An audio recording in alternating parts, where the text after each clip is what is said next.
আসসালামু আলাইকুম প্রিয় বন্ধুরা, কেমন আছেন সবাই? আশা করি ভালো আছেন। আলহামদুলিল্লাহ আমি অনেক ভালো আছি। আমি চলতে চলতে আজকে দেখাবো আপনাদেরকে মেঘালয়ের সুং শহরটি দেখতে কেমন।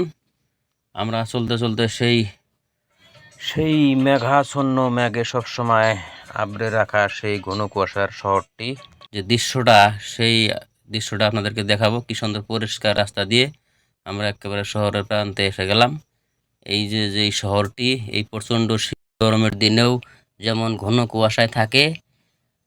আর প্রিয় বন্ধুরা, এরকম সবুজ প্রাকৃতিতে ভরা এই রাস্তাটি যে দেখতে পাচ্ছেন, এটা হলো শহরের প্রবেশদ্বার। এই রাস্তা দিয়ে আমরা ঢুকে যাব এবং আপনাদেরকে এই শহরটি এখান থেকে দেখাবো। এই প্রচণ্ড রৌদ্র এবং খরাং বতরের মাঝেও এই শহরটি যেমন ঘন কুয়াশায় আবৃত হয়ে থাকে। যেরকম আপনি, এটা এমন একটি শহর যে শহরটাকে দেখে আপনি কোনটা অনুভব করবেন, দুই দিকে আপনি অনুভব করতে পারবেন। যেমন যেমন ক্ষেত খামার শহরের মাঝে মাঝে আবাদযোগ্য জমিন, আবার ঘর বাড়ি, নানান প্রকৃতি নিকটেই দূর থেকেই উঁচু পাহাড় চতুর্দিকে ঘেরাও করে রাখছে। এই শহরটির অবস্থান হলো মেঘালয়ের রাজধানী শিলং শহর থেকে প্রায় 30 কিলোমিটার উত্তর ও উত্তর পূর্ব দিকে অবস্থিত। শহরটি একটা আশ্চর্য বিষয় যে এই গরমের দিনে, রৌদ্রের দিনেও যেমন দেখেন ঘন মেঘ আকাশে বা কুয়াশায় ঢেকে রাখছে মনে হয় শহরটি। আর এরকম সবুজ আকৃতির শহর আপনারা খুব কমই কোথায় দেখছেন।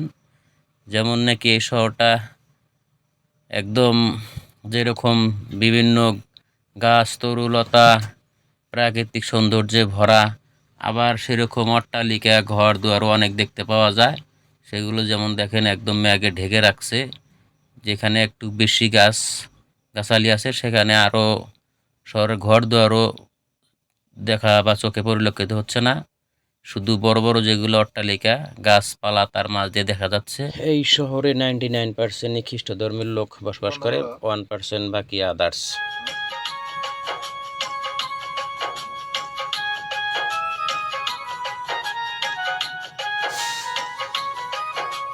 জয়ন্তিয়া হিলসের এই শহরটির আয়তন হলো প্রায় 2 বর্গ কিলোমিটার। বছরের প্রায় অংশই এই শহরে সবসময় ঠান্ডা হাওয়া বাতাস প্রবাহিত হওয়া দেখা যায়। শহরের জনসংখ্যা প্রায় 2000-এর অধিক। অন্য শহরের থেকে এটা ব্যতিক্রম বন্ধুরা। সবাই ভালো থাকেন।